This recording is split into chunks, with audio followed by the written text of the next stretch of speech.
Good afternoon, children. It's Grandma's story time again. And today I thought I might dress up a bit. I've been going through the dressing up box and look what I found. This lovely witch's hat and a nice witch's dress. It's a bit small for me, so I've had to just tuck it in. But done my hair nicely, and here I am, all ready for story time. Are you ready for story time? Are you sitting comfortably? All of you. I'm trying to remember all of your names. There's so many of you. You know, there's Jim and Yonna and Sylvie and Elliot and Florence and Leon and Sophia and then Miles and Annabelle. That's nine of you, all cousins together. And somebody told me about Christmas today, and I was thinking, wasn't it nice when we were all together at the party? We had a lovely time. Anyway, today I'm going to read a couple of magic stories, so that's why I put this sort of witchy affair on, and I thought it will suit right. So first we're going to have Tessa and the Magician, and I forgot the special guest today, who is a very famous guest, who is Peppa Pig. There she is. Oh, there she can sit with her lamb chop. Okay. Are you sitting comfortably? Then I'll begin. Tessa and the Magician. That's Tessa there. She's a cat. Tessa Catch-a-Mouse was a very little cat with very big ears. She lived in the garden of an old house. A magician lived in the house. Tessa lived in a hole under the steps that led to the front door. She lived there with her mother, whose name was Pegs, and her brother, whose name was Tim. And there they are, Pegs and Tim. One day, Tessa woke up very early in the morning. Her mother had gone out to look for food, and her brother was still asleep. There she is, waking up. The old house had a big garden. Nobody ever worked in the garden. The grass grew long and the weeds grew wild. It was a wonderful place to play in. Tessa went out in the garden to play. There she is, going out in the garden. There was an old tree in the garden. The old tree grew near the house. Tessa ran over to the tree and began to climb up it. She climbed up the tree right to the very top. There it is. What an enormous tree. When your mummy and daddy and mummies and daddies lived in Scotland, Richard and Vicky and David and Louise, they lived in a big house and there was an enormous tree there. I think some of you have been to see it. Looks a little bit like it, doesn't it? Tessa looked down from the top of the tree, the roof of the old house just below her. She jumped down onto the roof of the old house. And look, what did she see? She saw a window that was open. She saw a window in the roof. The window was open. Tessa ran up to the window. She looked down into the room below. What was inside? Oh, Tessa saw an old man in the room. He was sitting in a chair and he was fast asleep. He had long white hair and a long white beard. He must be the magician, Tessa said to herself. There he is, look, a bit like Grandpa. He's a magician, you know. A big wooden pole was propped up. Actually, I say Grandpa's a magician, but we know whose Grandpa is really a magician, and that's Grandpa Michael, isn't it? That's Yonna and Sylvie and Jim's Grandpa. He really is magic. I've seen him do magic. A big wooden pole was propped up near the window. Tessa looked down at the pole. I think I could climb down that, she said to herself. That magician is fast asleep, and there are all kinds of interesting things in that room. She began to climb down the pole. She hadn't gone very far when she found herself near a shelf. Tessa jumped down onto the shelf and there was a jar full of sugar mice. There were white mice in the jar and they were all made out of sugar. She was hungry. Ooh. There was a label on the jar. It said, "Magic mice for growing ears." And I think it was a magic spell, but she didn't know that. She looked at the sugar mice and her mouth began to water. She pushed the jar over, the lid fell off and a white sugar mouse fell out. Tessa ate the mouse. It tasted very good. There. She was just going to eat another mouse when she felt a very funny feeling in her ears. She put up a paw to feel her ears. Her ears were growing longer. Oh no!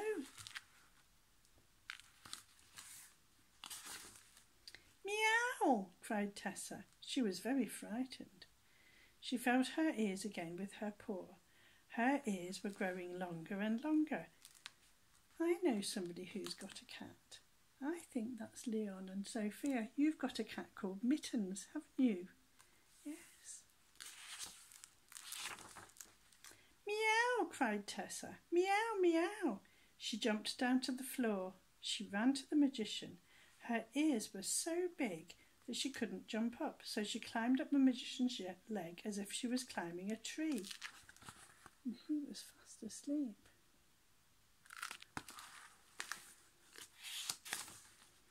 The magician woke with a yell of pain because she dug her claws in, because that's what they do. He saw Tessa. "Take your claws out of my leg," cried the magician. "Look at my ears," cried Tessa. "Look at my ears. They won't stop growing." The magician began to laugh. "You silly little cat. You've been eating magic sugar mice. You shouldn't do that. They make your ears grow. Please stop my ears growing, please." The magician laughed again. "Mice, mice, go back in the jar. Ears, ears, grow as short as you were," he cried, and he snapped his fingers. Can you snap your fingers? It's quite good to snap your fingers. Some people can do it. Some people can do it better than others. I think Elliot's pretty good at it. At once the jar righted itself, and the white sugar mice flew back into it. Tessa's ears began to grow shorter.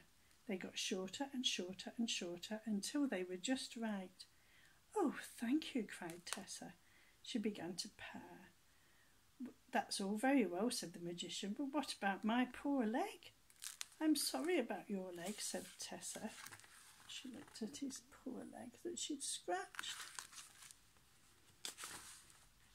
When Tessa got home again, she told Pegs all about the magician and the sugar mice. Pegs was her mother, wasn't she? "You mustn't go and bother magicians," said her mother. "They can work magic." "I know they can," said Tessa, "but he's a very kind magician, isn't he?" There we are. There she is with her mother. And that's the end of that little story. I'm going to play you some music in the interlude. My children brought me this.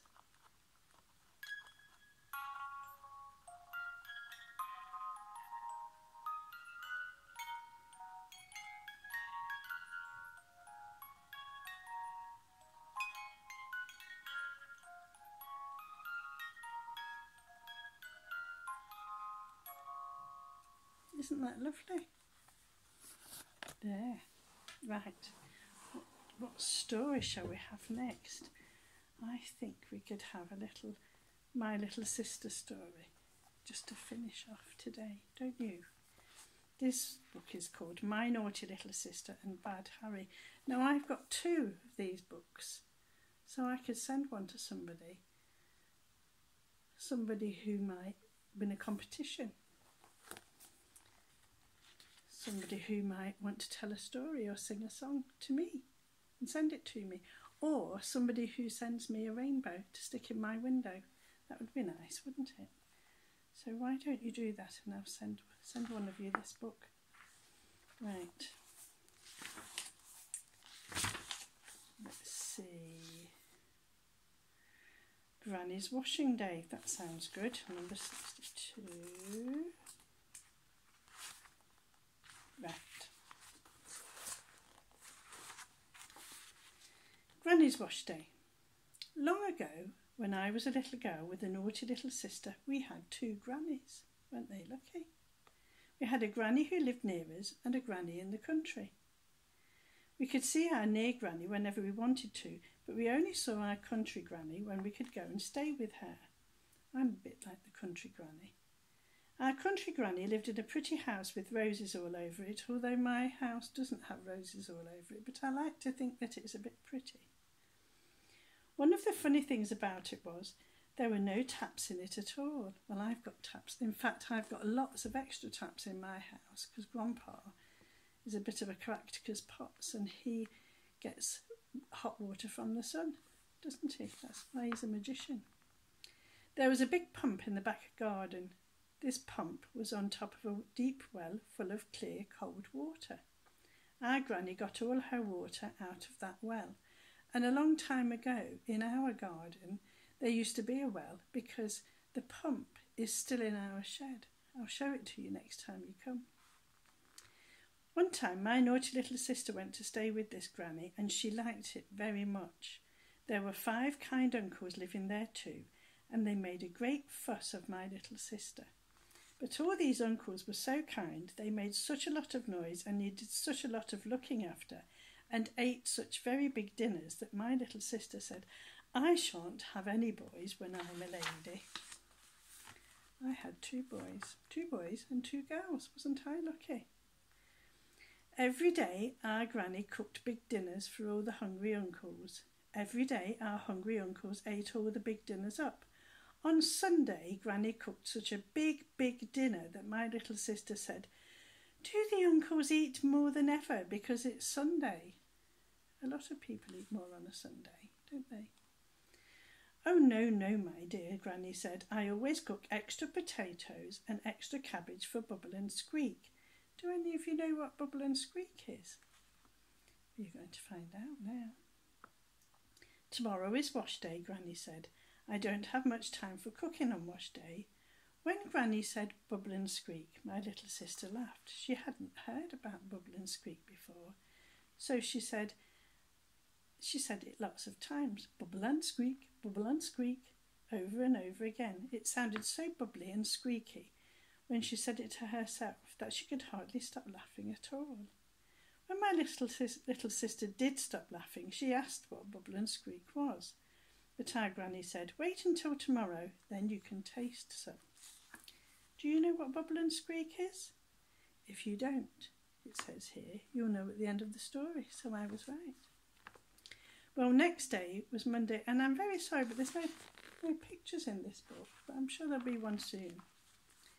Well, next day was Monday, and Monday was wash day at our Granny's house. Our Granny's wash day was a very busy day. Everyone got up very, very early, even my little sister. She heard all the people moving about, and she got up to see what they were doing. Our uncles carried lots of large pails into the garden and pumped up water and filled all the pails up to the top. A pail is like a bucket. Then those kind men carried all the heavy pails back to the house and left them by the back door. They wanted to help their mother, so they fetched all the water for wash day before they had their breakfasts. Now, when we have our washing done, it's very much easier, isn't it? We just stuff it in the machine and let it get on with it. Aren't we lucky? None of all that buckets and pails business. When our uncles had gone off to work, my little sister helped Granny too. She helped Granny collect all the dirty things that had to be washed. My little sister liked helping to do this. It was great fun. Granny took all the sheets and pillowcases off the beds and all the towels and our uncle's dirty shirts and things, and she put them outside the bedroom doors. Then my little sister took all the sheets and pillowcases and towels and all the other things from outside the bedroom doors and she threw them all down the stairs. And she wasn't even being naughty. She threw them down the stairs because Granny said it saved carrying them down. It sounds very sensible to me. It was very nice throwing dirty things down the stairs, and my little sister was sorry when there was nothing left to throw. That's something that you could do. We talked about it the other day, didn't we? You could put your washing in the basket, or you could throw it downstairs to your mum or your dad so that they could wash it. That would be good. As long as it's dirty clothes, don't throw the clean clothes down the stairs. Because I know what you like, and I know what my children were like. Sometimes they would put their clean clothes in with the dirty washing. We don't want any of that, do we? Right. It was very nice throwing dirty things down the stairs, and my little sister was sorry when there was nothing left to throw, but she was a good child. She went downstairs with Granny and helped her to carry the things out to the wash house next to the back door. Do you know what a wash house is? I will tell you what our Granny's wash house was like. It was a long room. In a corner there was a big copper for boiling the water. It's like a great big tub. There was a fire burning under the copper to make the water hot.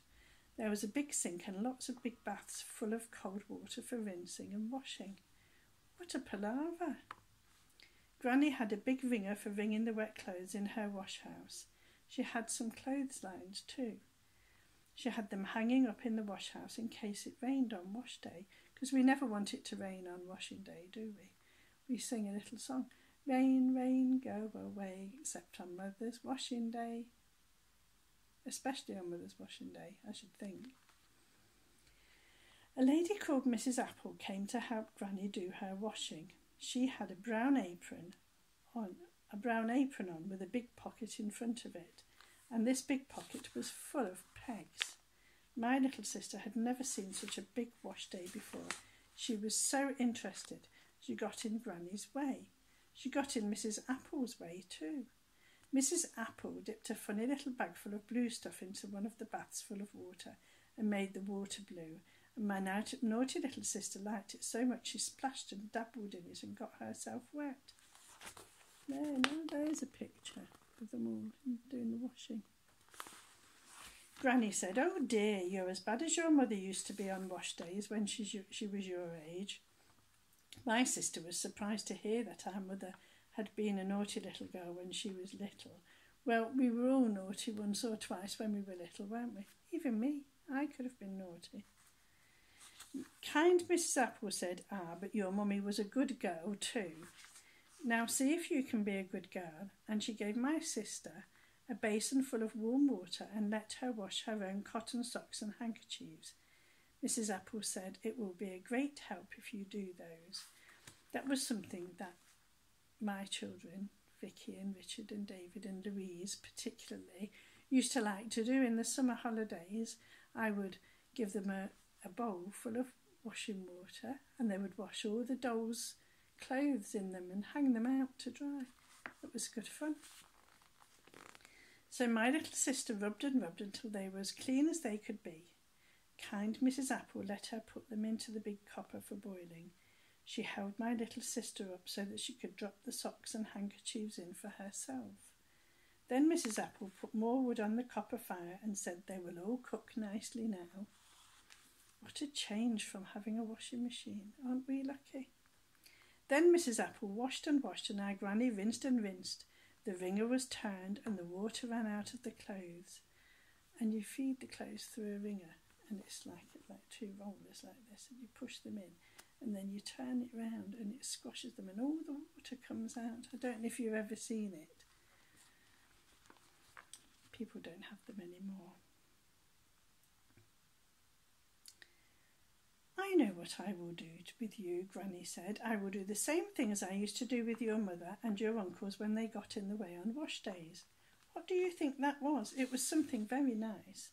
Our Granny went to a shelf and took down a little chair swing with strong ropes on it. Then she climbed upon a chair, and my little sister saw that there were two big hooks in the wash house roof.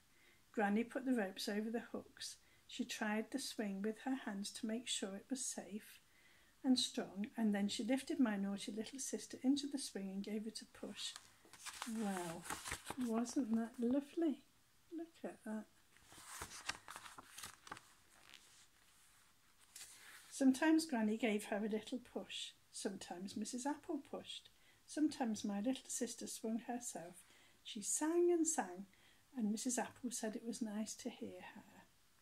When the washing was quite finished, Granny lifted my little sister out of the swing, and then Granny and Mrs. Apple and my little sister all had cups of cocoa and bread and cheese. My little sister was very hungry because she had gotten up so early. Granny and Mrs. Apple were hungry too because they had worked so hard. After that, they all went into the garden where there were more clotheslines, and my sister held the peg basket for Granny while she pegged out the sheets. Now, Mrs. Apple went after they'd finished. Mrs. Apple went off to her own house to get her husband's dinner, because in those days women always made the dinner, but now it's different. So Grandpa's making the dinner today because it's Saturday. Now, said Granny, I shall cook that bubble and squeak. We forgot all about the bubble and squeak, didn't we? Well, I did. I shall cook that bubble and squeak. Come and watch me, and then when you grow up, you will know how to make it for yourself. First, Granny put a lot of meaty-looking dripping into a big black frying pan. Well, we wouldn't use that now, would we? We'd probably use olive oil or vegetable oil. She put the pan on top of the stove until the fat got very hot, and when it was hot and it was all runny and bubbly, Granny took the cold potatoes and the cold cabbage that she'd cooked on Sunday, and she put them all in the pan. And you could put a bit of carrot or whatever vegetables you like in there that are left over. Granny cooked the potatoes and the cabbage in the hot fat until they were a lovely goldy brown colour. The bubble and squeak is finished now, she said, and she put it on a hot plate and popped it into the oven to keep warm until our uncles came home for dinner. It was very nice indeed. My naughty little sister said so, and so did our hungry uncles. My little sister ate and ate, and the uncles ate and ate. My little sister said, Can I have some more bubble and squeak, please? When she had finished her first lot. Why, you eat more than we do, our uncles said. Yes, my naughty little sister said, but I have been working hard today, and it's made me very hungry. She said, I think bubble and squeak is the best wash day dinner in the world. And that's the end. Very nice. We might have bubble and squeak tomorrow. What about you? Will you have bubble and squeak? Lovely. Right. That's the end for today. See you tomorrow.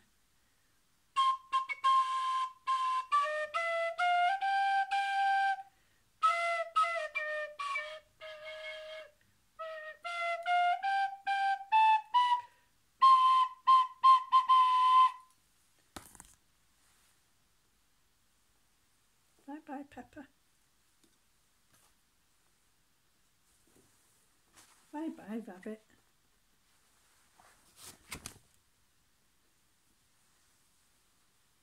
Bye-bye. Bye-bye, children. Bye-bye, lovely lamb chop.